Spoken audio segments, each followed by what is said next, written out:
When you work as hard as I do, you deserve a good night's sleep. Isn't this new Princess phone lovely? The 76 Econoline. The 1970s has proven to be the most unforgettable decade in the last 100 years. These are the 25 fancy things from the 70s that doesn't exist today. Looking for the number to call and get a great waterbed? Here it is. Number 25, waterbeds. Who remembers filling up the waterbed in the 1970s and 1980s? Well, they were always nice and toasty in the winter. Some of us would almost vividly remember waking up to a burning smell and learning that the water had evaporated around one of the heating elements and you almost died in a fire.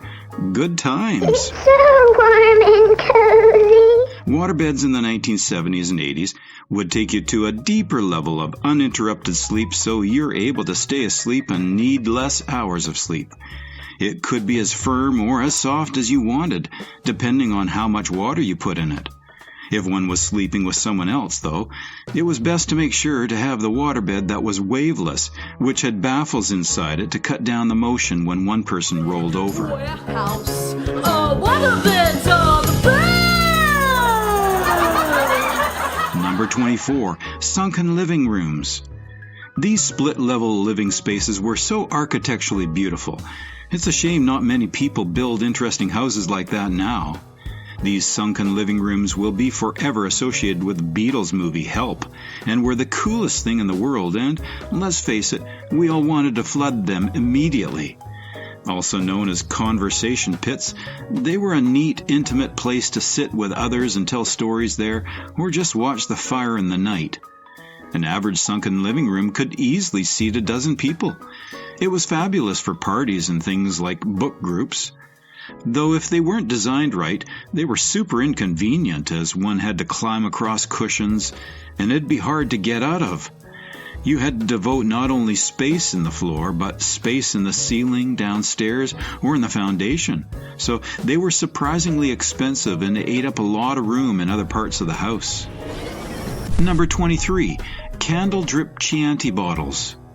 Candle drip on Chianti bottles would transport anyone back to the fancy times of the 1970s and the 80s.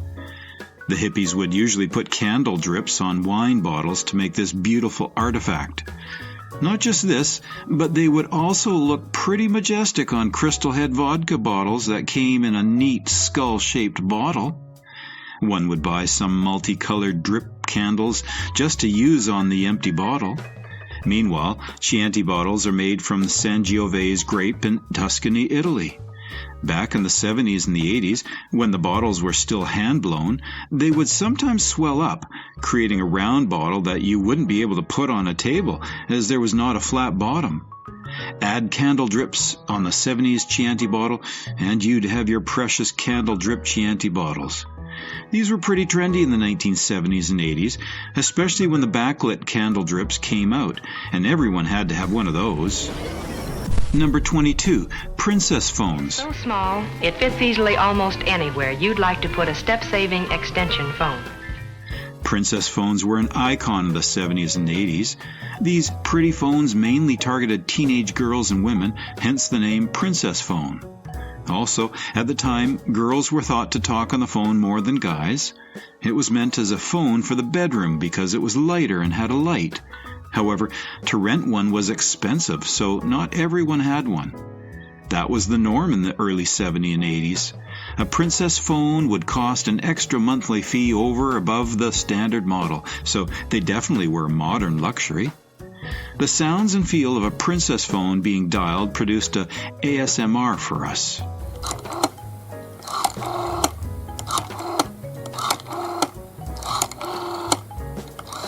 Probably only old people can relate, but the sound and feel was slow and calming. That return rotation from zero would teach you patience. Those were more relaxed times. Number 21, doilies in the late 70s. Doilies in the 70s were one of the main reasons people got into crocheting. And once the trend spread around, they were everywhere. Every grandparent, great-grandparent, aunts and uncles, old neighbors, everyone had these. They were in nearly every house, sitting on the fake fireplace mantel or on top of the huge TV. And they came in a huge variety. Every person had a different style and technique of crocheting their doilies. They can look fancy, casual, spooky, funny, and some love them in rainbow yarn too. Not just that, but adding additional accessories like some grass grapes made them look even more pretty. But displaying them on a mantelpiece or the arms of the sofas were the real art, giving mid-century vibes. Some would crochet doilies for meditation and consider them terrific stress relievers. Well, some really enjoyed trying new patterns and stitches, letting their imagination run wild while crocheting. Number 20.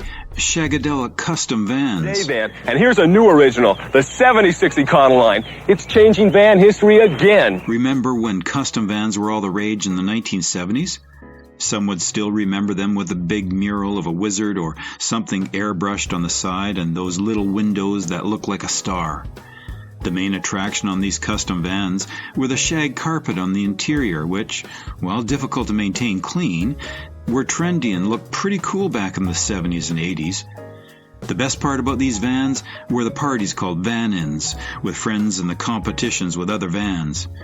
They were commonly used by boys to go out camping, often with a fleet of vans, as they had all the things needed for a good night out, including a robust music system installed and some mattresses. One could just drive around with their buddies blasting music on and enjoy youth in the 1970s and 80s. Number 19. Corinthian leather. Yes, even rich Corinthian leather. Corinthian leather is a marketing term invented by Chrysler PR firm in the 1970s and is not an actual type of leather at all.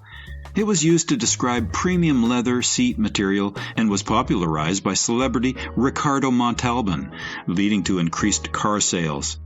One could not just say Corinthian leather in the 1970s without adding the word rich. Such was the extent of this marketing strategy. Turns out that there's no such thing. Brilliant marketing. Disappointingly enough, Corinthian leather came from Newark, so they had to call it something since nothing about Newark says luxury. It really was just a leather of average quality, but one that looked premium and rich. When the leather first came out and was advertised on television and newspapers, most people did actually believe it was made differently in Corinth and thought that Corinthian was a special process. Number 18.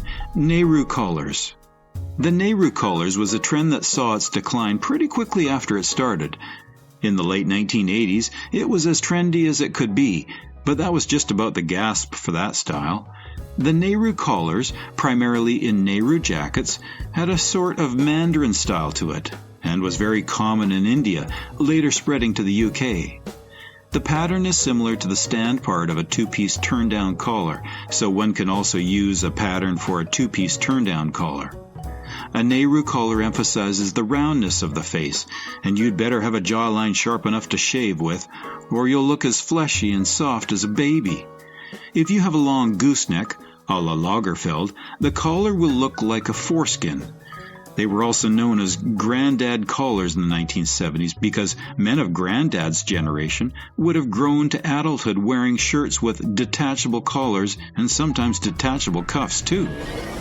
Number 17. Conquistador living rooms. Conquistador living rooms are another type of fancy living rooms, like sunken living rooms, mostly common in wealthy households in the 1970s. These living rooms have taken their style from Spanish and Portuguese colonists of the early modern era. A typical conquistador living room would feature a kitchen table that was a folding card table with mismatched chairs, a high chair, pots, pans, plates, and cutlery from the thrift shop, making it all work with second-hand items. Mismatched furniture in conquistador living rooms, with a giant Harvest Gold glass ashtray in the middle of the coffee table and smaller glass ashtrays on the side tables, typically meant that each piece was unique to the home and told a story. Everyone's parents smoked back then. People would put the leaves up for the board games or jigsaw puzzles. There was always one sibling or cousin who got bored and decided the best way to end things was to drop a leaf and spill the game or puzzle. Number 16. A completely turquoise kitchen. A turquoise kitchen in the 1970s would typically have a cabinet around the place for a microwave in new homes, keeping a classy kitchen look. The cabinets were usually over a freestanding stove, or later over a built-in stove in the 1970s. A cute small lamp and some pretty wooden cutting boards on the counter with a few discreet framed pieces of art would be the highlights of the kitchen. The brass knobs in all of the cabinets and a beautiful vintage light in one of the stainless glass windows would give the kitchen a mid-century 1970s vibe. The turquoise color of not only the kitchen, but also all of the appliances and the sink would give a refreshing and cheerful look, especially of stainless countertops, something that anyone would take over granted any day. Add some pot plants here and there, and voila! Number 15, airplane seats with room. One thing people always forget about air travel far enough back is that it was way, way more expensive to fly, gradually getting cheaper as the technology and industry matured. The changes were the result of deregulation, allowing the airlines to put more people on planes and charge a lower price. Legroom was never an issue, and almost everything about the economy then is first class today. Back then, passengers also enjoyed a home-cooked tasting roast with gravy, potatoes, and chocolate mousse with silverware. Some airplanes even had a bar upstairs, though some people would book a seat far away from the lounge because you don't want to listen to the drunken ramblings of the few who do spend the flight necking the free champagne at the bar. The crew in the 1970s gave you a bag with all sorts of cool swag, including a set of pajamas and comfy socks. There were changing rooms at the front of the cabin you could use to slip into your more comfortable apparel. Number 14, huge department stores. That time in the 1970s when department stores had decent restaurants. Fancy department stores had a fine dining tea room that mostly geared towards the ladies who would shop in the afternoon. Many Kmarts had quite decent seating too, and food to enjoy over lunch. Some department stores were huge and had a big diner too, with all counter seating. Many kids in the 1970s would remember sitting in the diner with a burger or an ice cream while their mothers shopped in the department store. Being inexpensive, it was often the go-to spot for people on holidays for Santa or Easter Bunny breakfasts. Bufham's department store also had a separate soda fountain with a counter where you could sit and a soda jerk that just stood there and made ice cream, drinks, and sodas for people. Many restaurants had paper placemats that were cocktail menus. There'd be photos of each cocktail with fun names like Singapore Sunset, Grasshopper, Pink Lady, Monkey's Kiss, etc. Number 13, wood interior in vehicles. Remember the days when cars had wood paneling on the inside? Not the refined wood trim we see in today's vehicles, but full-on slabs of wood. It was like car designers were trying to make up for the pollution caused by these cars by making them look so eco-friendly. The interior, compared to the cheap plastic we see today, gave the cars an expensive and luxurious look. It felt like you were an aristocrat, even if all you were doing was driving down to the grocery store. But nothing compared to those couch-like seats. We don't know what they're thinking these days with the super firm sports seats in most new cars. But oh, the nostalgia of the smell of polished wood mixed with gasoline.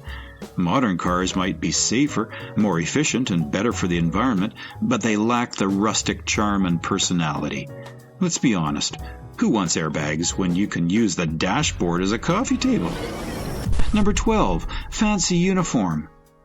Bellwaiters, Marine Guards, chefs. We have no idea what inspired President Nixon to come up with these fancy uniform designs.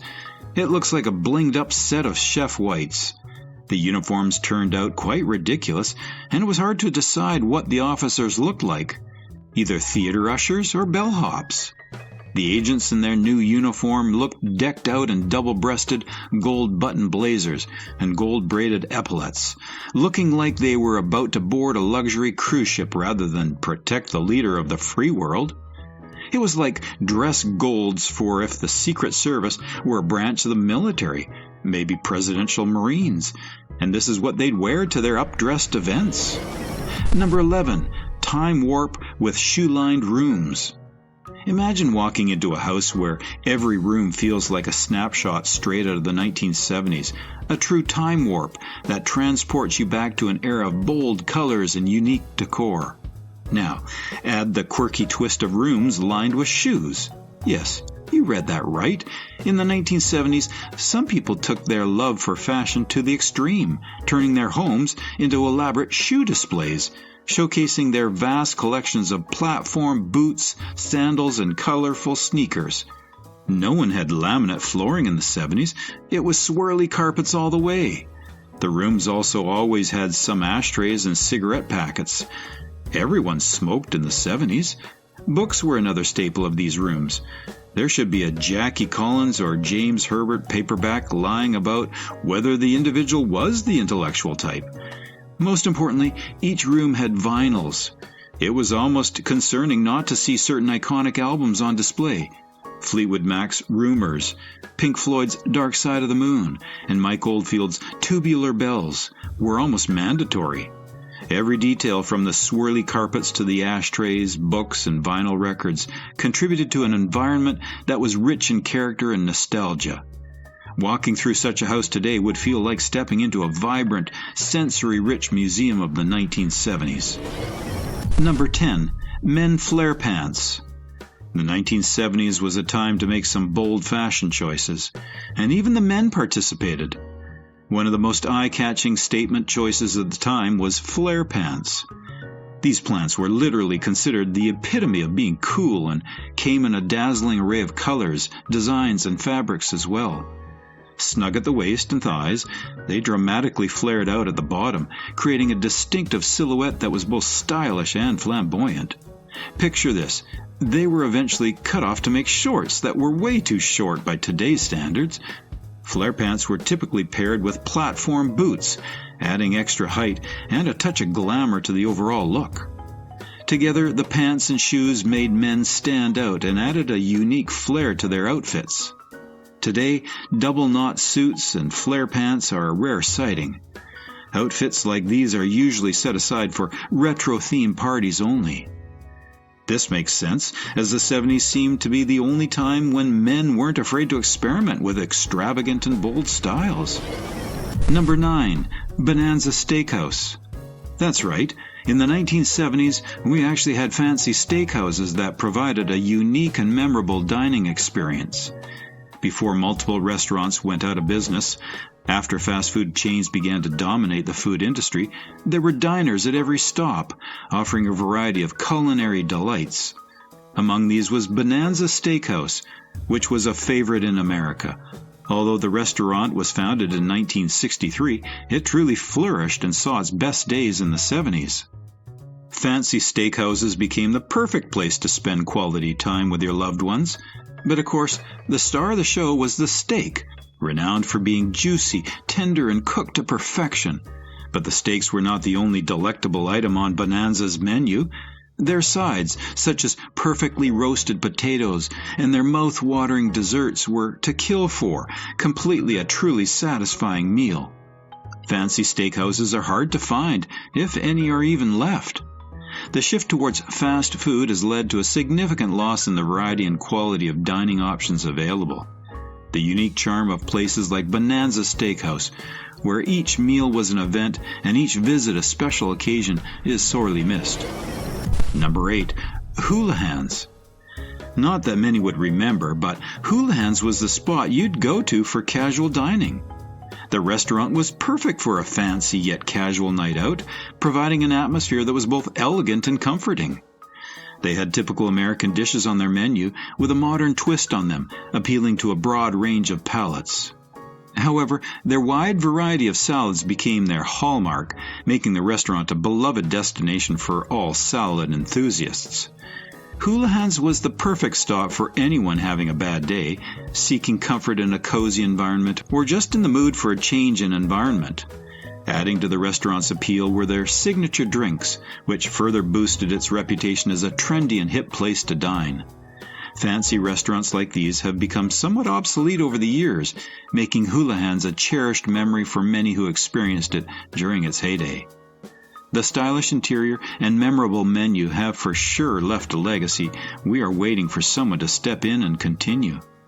While Houlihan still exists, its hype that it generated in the 1970s remains unmatched. The impeccable service that they provided was a significant part of their charm, and it remains a benchmark that few have been able to replicate. Houlihan's perhaps had the best staff yet, delivering not just meals, but an experience that diners fondly remember to this day. Number 7. 1970 Oldsmobile Cutlass 442. The 1970 Oldsmobile Cutlass 442, a true icon of the muscle car era. Less vehicle, this car was a bold statement.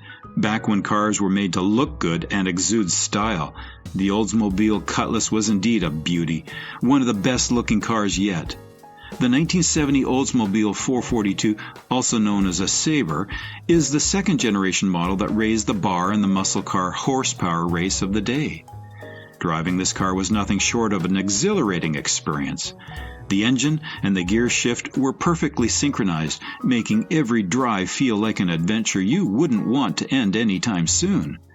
Many kids of that era might have even seen this car still parked in their uncles' or grandparents' garages, fondly nicknamed the Fabulous Four Doors. These cars are still in circulation today, often bought and cherished by collectors who appreciate their historical and aesthetic value. They're still in circulation and people often buy them, but mostly just by collectors who appreciate their historical and aesthetic value. The car's practicality compared to newer ones in the market is less because they consume a lot more fuel due to their low average. However, more than a machine, these cars were a symbol of freedom, power, and individuality.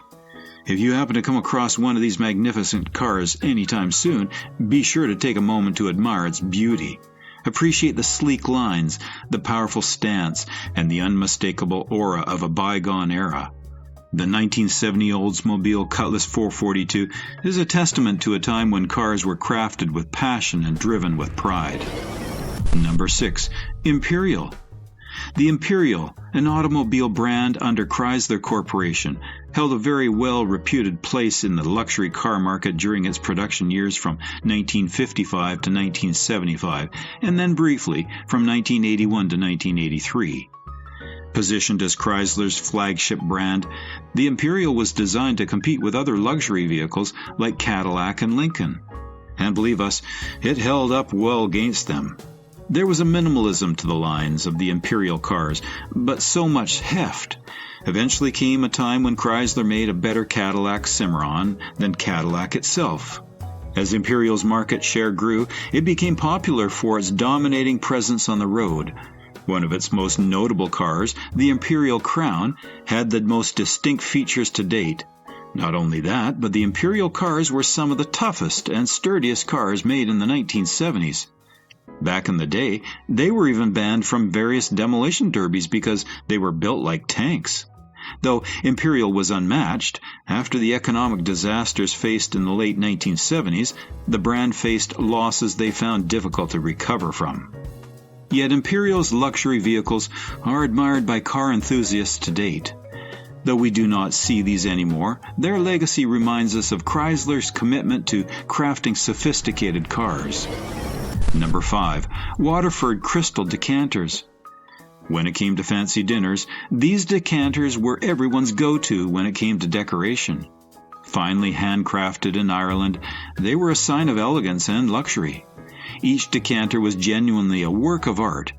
If you took a good look at them, you'd see intricate patterns and polished finish. They were used for even fancier items such as aged wine and decade-old whiskies. Today, vintage Waterford decanters are found in the homes of upper-class collectors. However, there's a great reason why we do not see many of these anymore.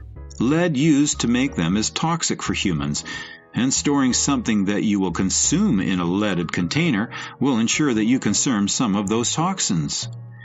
People also began to forget the point of a decanter for whiskey.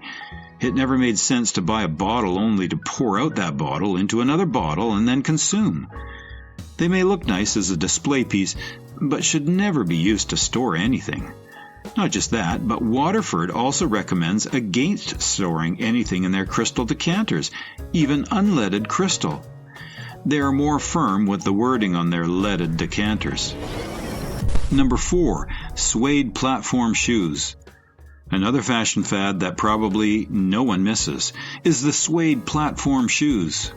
Believe us when we tell you, these were everything in the 1970s. Whether you were going to Bonanza Steakhouse or to the disco with your pals, platform shoes were everyone's first choice. It wasn't daily footwear, but when dressing for going out, especially dancing, yes, men and women alike wore platform shoes. It was common for boys who wanted some style in their attire in high school to wear them, along with their one-of-a-kind shirts called knick-knicks and very high-waisted bell-bottom double-knit pants. Tall men were least likely to wear them, but plenty of tall women did. Platform shoes looked especially good with miniskirts, jeans, and tailored clothes. They were popular. While some people described walking in them as comfortable as walking on air, for others it was just very difficult to walk in. Tight pants were rumored to be a trend as well, but that is only half true. Jeans were tight on top and became loose or even flowy near the bottom. Bell-bottom jeans were fashionable for an extremely long time in the 1970s. Elephant pants and baggies with cuffs were in as well, and they weren't tight. Number 3, leisure suits. Leisure suits were yet another fashion fad that only made sense in the 1970s. The suits were considered the most elegant item in one's closet and were only worn to fancy dinners or disco nights. These leisure suits provided men with something different than their casual suits. How leisurely was it actually to wear a leisure suit, though? Well, that polyester seemed like it would be slightly constricting. What's even more interesting is the jewelry often worn by teenagers at the time. The puka shell necklaces were a hit in the 1970s, and everyone just had one. The fashion trends of the 1970s really show how the industry became much more simplistic. There seems to be no more experimentation with fabrics or colors, though some old trends have crawled their way back into recent trends. We don't suspect the same for leisure suits. Some people, though, are awaiting the return of bell-bottoms, which is likely to make a comeback, but with quite some changes as compared to the style of the 1970s. Number 2, fancy wicker furniture. Wicker was everything in the 1970s because it just silently screamed luxury and elegance. Wicker furniture was a symbol of wealth at the time because of its pricey nature. If anyone sees these chairs today, we're sure it would always make them think of the 1970s 7-Up commercial with the Jamaican guy in the white suit talking about the Uncola. The term wicker just means woven. However, we don't know if anyone still uses natural wicker because it doesn't last in harsh weather. And due to global warming, that's all we have these days. But that is why it's romanticized in that southern plantation concept. It can't handle northern climes. Resin wicker, although, has UV protectant, and it has color variation so it looks like a natural wicker. It's also hand-woven in the U.S. The best part about it is that it's extremely comfortable. Today, while wicker furniture still has its admirers, modern materials and designs have taken center stage in outdoor decor. In fact, modern furniture has become multitasking. For example, a couch that doubles as a bed. Yet to some, vintage wicker pieces from the 1970s evoke memories of lazy summer afternoons and alfresco gatherings. To others, it would just evoke memories of their childhood spent with their grandparents, as these would usually be found in grandparents' outdoor settings. Number 1, Super 8 camera. These are one of the few fancy items from the 1970s that have actually made a comeback, more expensive than ever. The Super 8 camera by Kodak was every amateur filmmaker's dream. These cameras were a symbol. If you had one, it was a sign you were cool. Obviously, when there were no mobile phones, everyone resorted to these cameras to record special occasions such as birthdays, family vacations, and even a road trip. Though they've made a comeback, the price and, moreover, the lack of need due to phones have created a tough market to break through. The film is expensive, and then you also have to get it developed, which often takes a while and costs more money on top of film costs. What is more is that the Super 8 camera is expected to be exponentially more expensive and much less practical. But the cameras are smaller and a bit cheaper than VHS and other tape-based camcorders. Also, most Super 8 cameras can expose a single frame, which is designed for animation or home movie visual effects. These are the 25 fancy things from the 1970s that no longer exist. Comment below if you think we missed something fancier which you encountered.